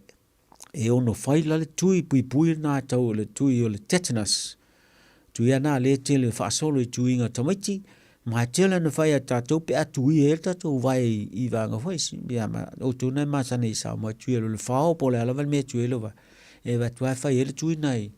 i te me fai le wa tu fitinga time na e tele an fa po le lima le valtu sanga tau na fai lu tui na ia tau fala tu fai lu tui ai a fai ai le mautinoa pe na fai tui na e si le ale fai langa ele mo wa la tamai ma sala posil tau sanga pe lu pe a fai na fai ia ai le te tai ai le complications so no ni na mer tu fai tu si ai ta wa tel pui o Malaysia mala le tetanus langa o fanga ngase tetanus le salma idili pe fa tatou e maua la ngasngasi lea e nofo la mana me le me faitu sa uma a uma masa lo fata malo te tongo lo tino atoa ia fata siela ma le ala mana ile me faina tu mana val temina ya me lana e te tau e lana na vave na faile tuina tupi puina pe a fai ua o tulanga le cellulitis ma ua masa lo mie fo tasina siama o lo o fia o temina ma matele e siama e tonga siama bacteria o no mo temina to a mo fa ma ningal siama tonua pe a saule le blood langa ave test pe a malelu sufale tasi luaso to a mo mal result na mia ya laua cover oil antibiotic temina ya le ngatala na fai mutong fitinga na vave e tau fio o mo se taimi fa ma ele me faina fai tu langa ia vai e tau anta fio e vai fai fa nga solo ya antibiotic IV ya ma fa tale to e fa fo sielo malo si ya ma tau tu nai tu pe lu mo le tu lo ngasi wa ta tu ya na fa tino ya al fa malo longa sa mai le me na tau no fo te tong fitinga e le se to le ngasi faina tonga fiti tua nga sasilia mai na moli mawina inisi no e tulanga lea e matua la ngona lava tinga ina ma se fia mana miso so ni vave temina ya na na uta ua tulanga o complications o tusa o nga mata utia no ya e ono mai ma wole so e o atu tulanga lea wa amata bali lima por vai ai o fai ai langa e o le vai ele le anga ma afu fai ai na ta meningitis ia pol encephalitis ia po fela vai alu siama ma no foi mola ia fufula o mana vai nga uma ia na uta o fotulanga le e ono ave se ele vai nga tina na wa o pala tele pe fai wa lenga tele ia le fula na wa ia ale o onga lava ia ole mai ma wa le soifua ia o me tauna pui ai tātou mai nei me tau le cellulitis. Ia, o mea masani wa te ulevan tau wha alongo ia nei mea o le tū mama lau tele. Ia, tau sisi i le tū mama lau tele wha mau tātou tino ma me wha o ngā whale ma me no fuai ma me wha o ngā. I nei tū maule mama awane i tele ni tia mai ono ola i nātu langa umai iai. O lesi tulanga tau na tau si ei o mea tau tula fono ma mea e so se fale fai ngā luenga sa fa ai a inga. E tau ana i loa le i mo safety precautions a mea e mulmul ta ina ia fai ti ai lea fai ina i ngā luenga i manua. Ai a fai fala wa manua ngā luenga ia vave na fa mama ma kawa ngā i first aid materials i fale fai ngā luenga fai na fai el temina awale fai fa awo pia nga lunga e fai lo vai mo i lo manu ia le ina fa awo nga lo wa matu ia tawana mai vai foma i taimel na tawole vave na furma ma ia ma kavala oni to yoso oni te sawa to esi sia na taimi a fai te mo ngas na suka ia ma pero tawa ia te tawana le me na te mi umma tatu suka tawan le suka langa tele la vano ma mo tatu le ngas le ma isi ma ngas ya ono neimel suka ya ala via te tawan fa ma urunga le vanga tonu nai yelo tinu mo lai a fa le fa fi va vena tu to la la fa ma urunga lo vai ne ya va vena fa nga solo mai ya le toto nai nal vanga na ya fo i me tau nei ma fa mama ia ma vese me tauna vese me tinu langa ave anga i fatu ave anga i le liva isi me fa i tele ona ia ona ave vole anga i le ave isi me ana i le tulanga i le tau fale ave ese i fa martina o isi me ave anga i le fatu ngao fa mama isi fatu ngao isi vaenga mea ese mea ona ese o tone wa olmene tu so tua ona tele to nga ona lai kongo le tono mene o cellulitis ia a fai ele a tofo yo tu pui mai ta tona i tu ia o le nai tu na tu fatasio tetanus pertussis ma le ia tetanus pertussis ma le diphtheria ia mai tu fa tasi tuina tasi na fai I tata uma e ma tau na fai a mai si vai tamaiti ia masanga tau tuna longo tupe I tangata e le o singa si whaingo whiringa singa se ma I ono lama tia soifua pe a tātou whata mala iai. Ia, o le tali au neimia, o le awana I tupu. Awai, I le manga ngana fua ni maasanyai, e sili le puipuia na I lo le tonga fitia.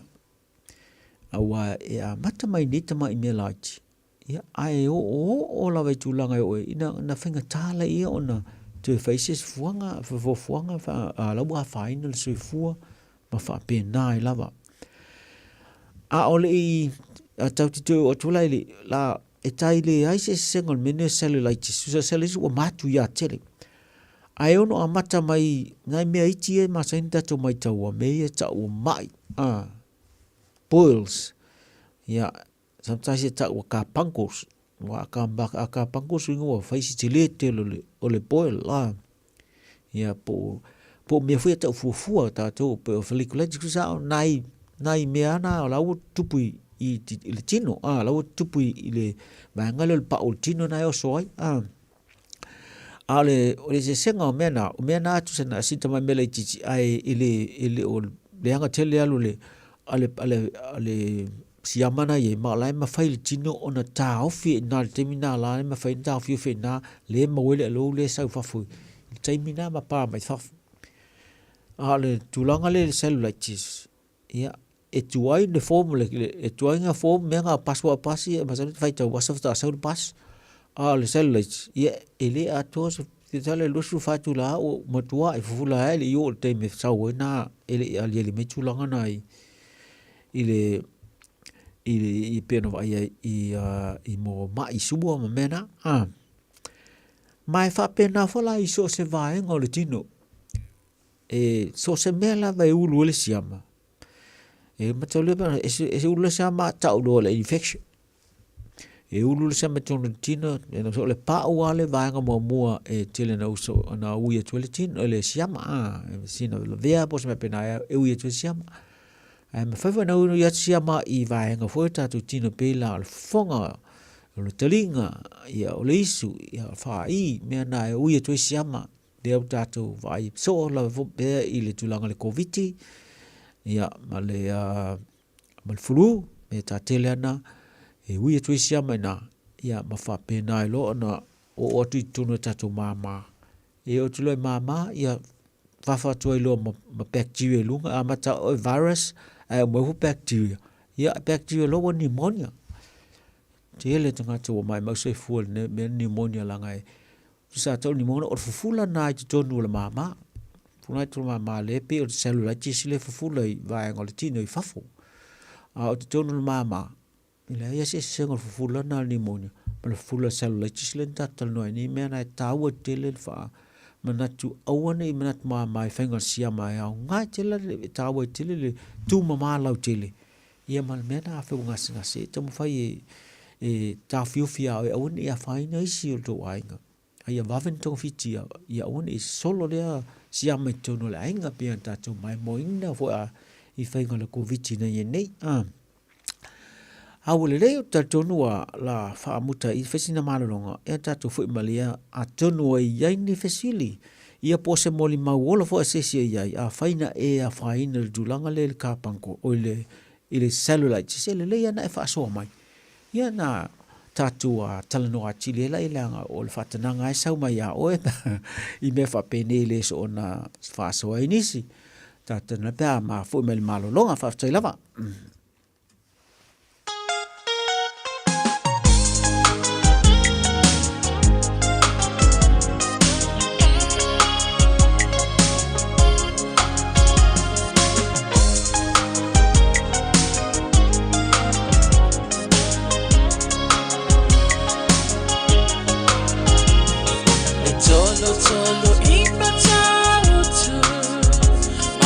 Penisula mai molino le tai tu pito ia pia si o utau la manaya Efe pula fimai ile sau O ata uma o fetu o le lani E sulungi ya umasia uhani A o basa bali bali Le pasina se i esu solo Ia samoa no uatulu Se ifai mafiafiana Ie mama atene matama Olo sisi vai mapepese Matata lato tulele A umae mane ilano ole niu Na oa umasia ukele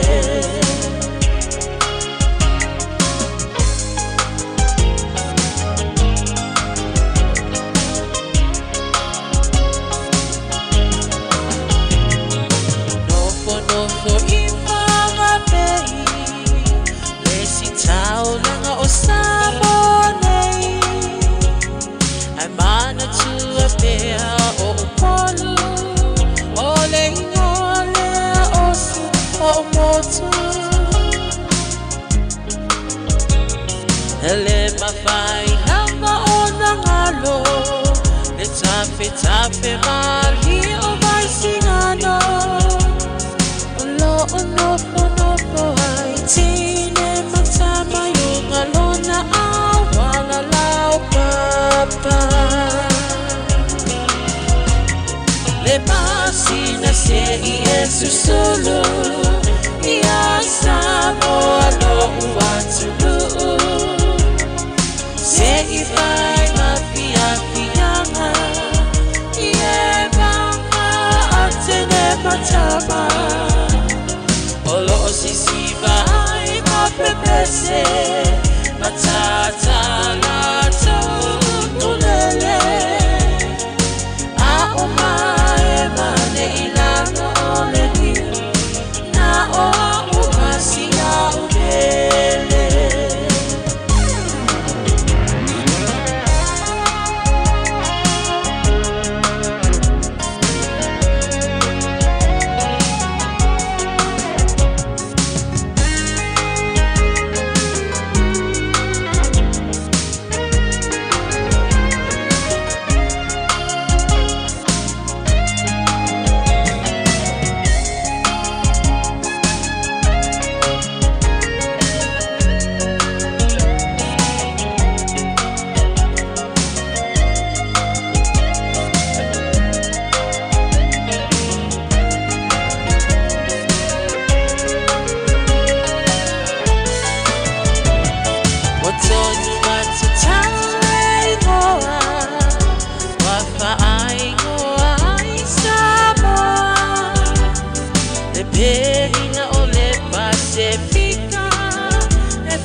Wafa apea ona lawiloa Ine lalo langi atoa Walai ona to atele Le au maimo Ia samoa Le masina se i esu sulu Ia samoa lo uatulu Se ifai mafiafiana Ie mama atene matama Olo sisi vai mapepese Matata lato kulele A umae mane ilano ole niu Na oa umasia upele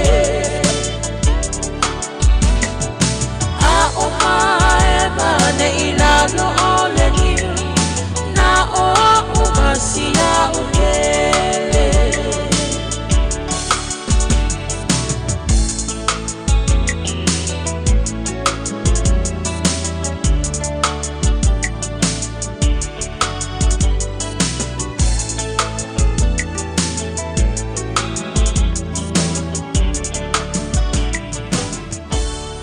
Sunga Dr. Lele Taval Aulelung or Talina Famulmut.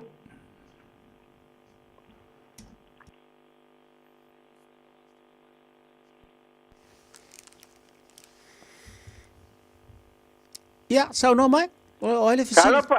langsung dari pemain malah saya pulang malang maka pindah pulang. So if Manuel langsung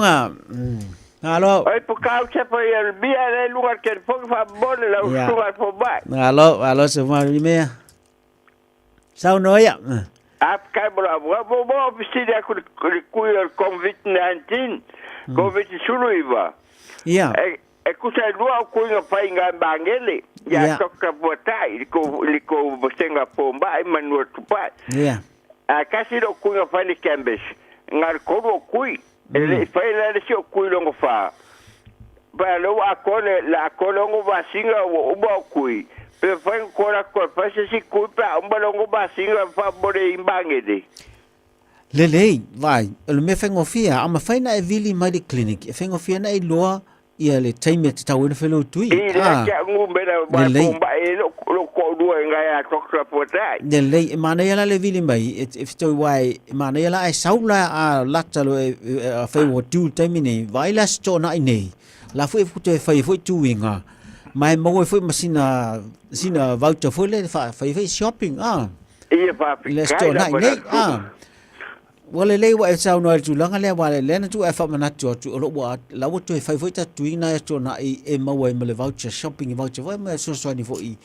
la inga na sau bombe a kolongo basinga ko fa de skui a le fa ku longo fa o fa la venga wa le ale lu ku ngo fa inga ya kokta pot ia ko officer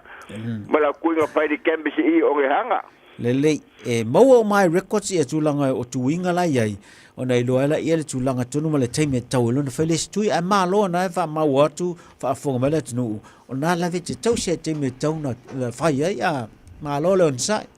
ia wha kai lava na tunga ni po mai wha ma blaba mai alo voi i putau wha kai lava tunga po mai ma uia po karabe ngepea lo wha atu i putau kusape ya kusape lima sfuru ngeu ku e fai ole akiri maro senga o tino alo fa tumbo o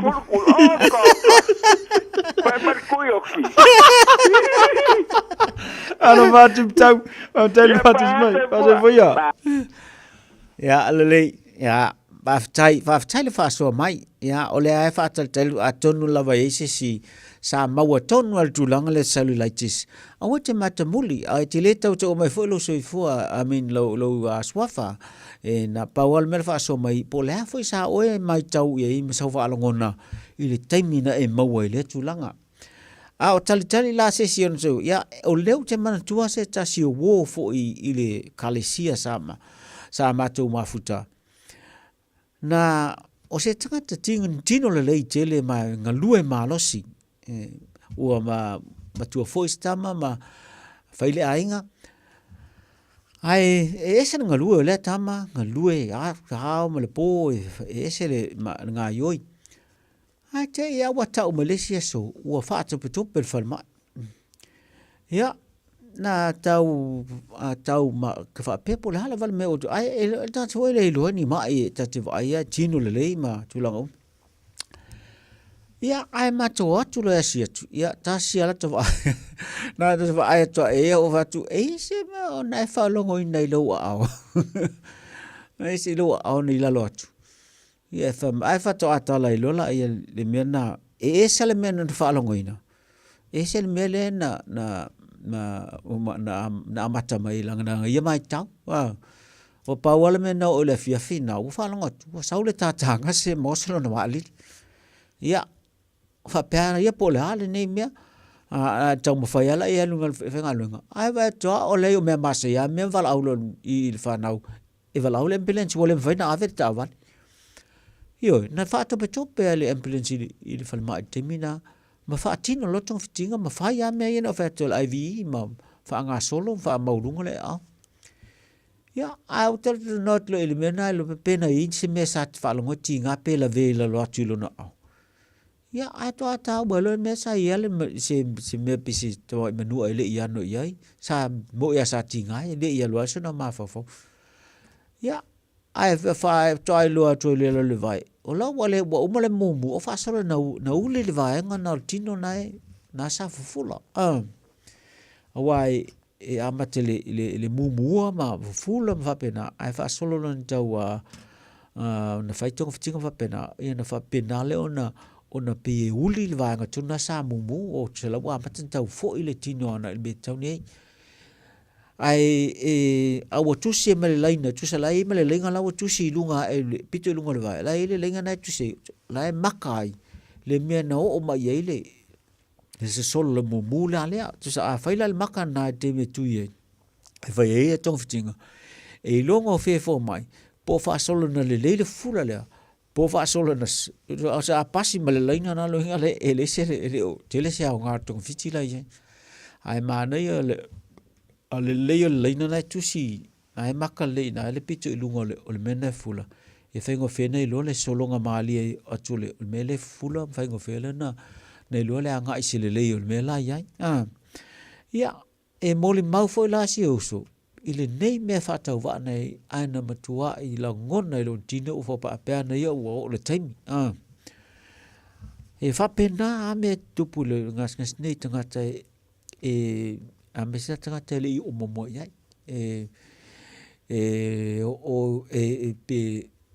pe fa pesatu momo sale ang fo vai sa va vena fai malele ia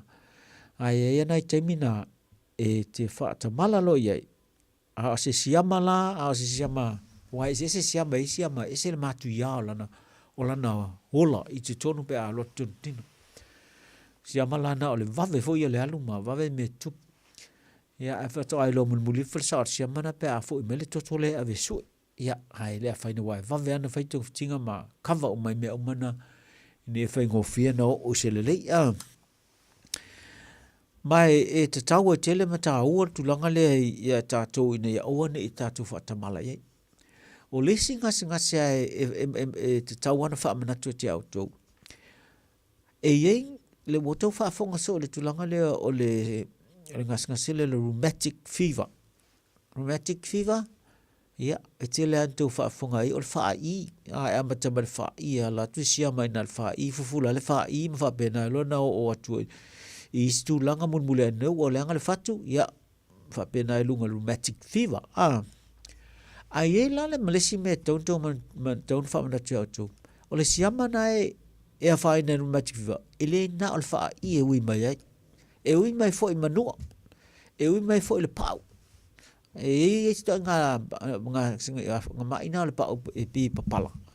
ya tasina ma esa wo siama na e uru atu e tonal tino mai noi e ono i ua i le anga le fatu me na tau tu na matato elena le sore throat e sa wele elena le throat e sa wele le siamala e ono ui mai fo le pau ia fa pena ma so se siamala me fina wa te tala le velo le pau dino ia wa te tala tu fai to e so se siama e uru fale mai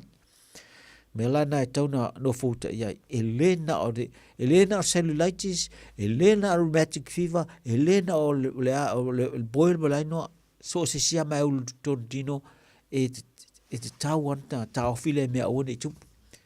Wai le mana mia le o stulanga mata matu ia tauna ia Melana pio na fai tu e te tau anta tausi i mo puipuinga mo man fatu langa i me fai ngalu ngai ia e ofo e tatu i fale tau ni teu fale me o no a whaina i e tamaiti. Ia maisa me o mea ma ai e pai solo le ngai ti tonu le fale a whafo atu. Langa e tui ai vai o tamaiti. Ia mwa pena na i lomu mule a watu ai. Ia lana e tau na no fouta ia e awana i whatamala i mea e ono lave vea le fale. Ai a tō mantua fo i tūlanga le no uta ua fo i sisi vai taimi. Mai aona wha mana tōtu pēla wa pēr tātou manatua o tātou pui ngā wha nātua le sosoani te le a tātou. E pui a tātou. Mai so se ngasa e o ai mene o manua ni wha pēnei. Ai e longa li miki. E longa li miki wai. E whai ale maalosi le pui ngana e. A maalosi te la le siama la whai po le tele o siama la e watu teimina. Ia. E wa tau fo e male puipuinga whana tūra tino. Ia, e wheo lai. Ia ma whapena, e no o tūlanga lianga mela nai tele ya na mo me tu pui na fa sanga una e pelta tu pui nga fa natura ne fa pe na mau lunga pe te ni uma ia o fa tasi la pui nga na ia ma u me ai fa I mo la ve na factory ia fa ai fa le o fa ta mala e ia ma vai fo ma I tulanga mai tonu fa e o fa ta tali ile tulanga le tau pui nga fa natura mantua na o fa ma natura tu ea te tau wana tausi me tau sami e healthy. Me tau sami e tele ia mo vegetables me na ai te tonu. Ia tele a vegetable te whanga. Nei vai tau le tele, tau ngā whio vegetable e dimine. E se le lei. Tā tau nei au ki lai, ma laki a tele tamato ka pisi o ngō, ora me tua tele a tau ngā whio whao ngā. O me le lei na tele ia minerale, o vitamini na tele e mau ai foi ma me ai mo ma alo si anga me ka o carbohydrates ma fibers e au ngai fa ngai yo ta tu tau fale la ngai au ngai tele mo fa ngai tau fale awai ile mara miel ma mau o ta tu manava me la nai tau mana tele ta me sami me tu sami nai ta tu me ya ta tu me sami tau tu na ma ta tu mo me ai nei me ai tu apa ia ma me ai tu aisa mena ua faisi langa o ye mo preservatives mo vai la aula tu e ne fa o mele nga mene ia ele fa o ia ai e ona mena ton tino ba tele ot vi to vi tino to ese mena martin e tauma ma ta tu da ate ia be se fa tunga fo e to vi ese ona na o tu no me samina na tele na umina freezer ye pe tele me la tu e fa preserve ai e le se be si de male fresh meat fresh fish o be le na ya nga lai tele me le ton e fa nga ye le fa pe wa le fa pe la ma wa le fresh fish ma fresh me o ma tai ma ai tau na tele tu me na lo me e processed food e la nga le me na processed food ai mai tau fala ia na se kuata la plate e tau na ia me le na mole me to sabi le fiaf ole afal plate e tau wana tele me o vegetables o me na le mole tino ia ole se kuata ia tamala na tu le masatu me anu anya ele me to sam ia ono ne ia so tele falawa mena ia ma leisa mena ia atunu le mena mo tamaiti ata tu matua e sile le talo ma le fai ma mena le anga o mena le fresh ia nga ma le mo tatu tino e o tamaiti afa ma sani foi tamaiti ai mena ia e matua a fia tango e fa nga ia talo mo fai mena lo le leisa ma le mena flamata la le anga tele suka mo ma ia ma tsolia ole le lein meto sami ia fa pena ona healthy low meto sami ia lava low exercise fai le leso exercise ton ho lewa mata le lawa fa sol ma fan me ia don't to catch up low exercise ba fa so exercise fa si malu lutil ia to ton fai to le lang le tele fai tu wa te fifo tau amata na ma fai na fai exercise to no fale I savali fa ata amilo le fale ia le ngava ai mera sau TV I taiao ia tele exercise na mo wai lava la exercise na o foi fai exercise foi taiao na I le TV e ma no tele exercise na te malulu ia ma fa ia la fa foi fai go fi exercise ia o tasi ala le meto sa ia ma le tu langa le o lo exercise ia le ma lava ato tua ia malau malo lo la le ia lava ia au nei fa ta malo lo langa le tele malo lo ai mai se lava mo le mafau langa e lava lo malo lo le lava testing to recover le mafau le fai ai I tu langa uma tau ai le te mo va ve mo le tu langa la stress stress tangata ia te le a me e onu tupuai le ngatai me faali mai lai winga ma mera tu te mai tau ina te ngata wa under stress ole ngalu wenga tino lai fai tonu tau ve eso me lai te tupu mai te tonu tino stress ole matua whainga tā Kaya tae fiu le tino e tau vese mua meo toxins lai topo e tonu ono le stress lai ei. Ta ua tele le lava le malolo, valu tu lalo o fautu ina pea, fautu ina mo tātou, ma ia wa pea na malolo i asa tai tasi. Tau tua nā tātou o whainga luenga pō, wha maoni e lau wha lau moe le ao, ina ia atua le lau moe, ia mai e talasi e waventu e sui fo i le me taune langa e le anga le fesu sui ai i tu se so e upset tele tino i am fa pena na bongo fia i ngase ai tono le ise si fa facility minei ai mantua tatu ta opule fa na tuatu o le mea tau infection me o tulanga o tulanga ese e ono urufi ele tino ile siama pole ala vertenga siama ia tau fai tau si tu mama ia uai nei o so foi ia tau o wane i ulungo fia siama po fia lava e o so mai ala e lava tatu pupuinga i foi na fai tatu mask pe a fai fetalei ia langa fai go tia pesi flu mal covid ia o tau nai oi fai clinics ia mau foi fal mai ia lawa ia mascot o te whaonga langa tere toi ngā mai na ia i vaenga i mena o i clinics ia ma fal mai o na natu mama ia o le lava e ta lava le covid mai o sui e le ta sui pele siama e fai fo ile to ila fo nei tu pipu ia la al mesi de la fai asu nga la scientist ia nei fa pe na a tu sui mai ala we ni si me tu fo ia ia fai pea ia le tūlanga le COVID le rei ma whamana tunga e tātou ia aua lava nei tue tupu mani mea o le tue tāo fiu mai o mea umalalangi o na tūlanga le i mo infection whapenei ia o na tupu e fo nisi mea whaane ton ia au te tonu ua lamalam whai ul tātou ne fiafi a tonu o mai se au ngā ne tātou maftang ne fiafi whafonga mai noi i le tātou maftanga, ia, fo ni whale tonu le whaso atu, ia, wha maluru atu, o le matu atu nā, te tonu la, i sao ngā, tātou tausi pele sui fua lau lei, i mea umane e whapena wha au pele tātou sui fua lau lei, ia awale sui fuma lolo tu mai le li i tātou te sui fua nei vai tau, ia, mau e pere fia au tātou iei nei, ma whai tiute, ma tofi, peo na tofi e tātou nei la lang. Ia, ai, whamanui e tele tua i malolonga le fiafi, ia, ma tātou tui whiula i fo ilisi lua vai asa e te tunal, tātou tui inga lo whai astuna i le mangele, le Peter Drive Doctors, ma ua lau voucher, pe ala te wharik le lau tupi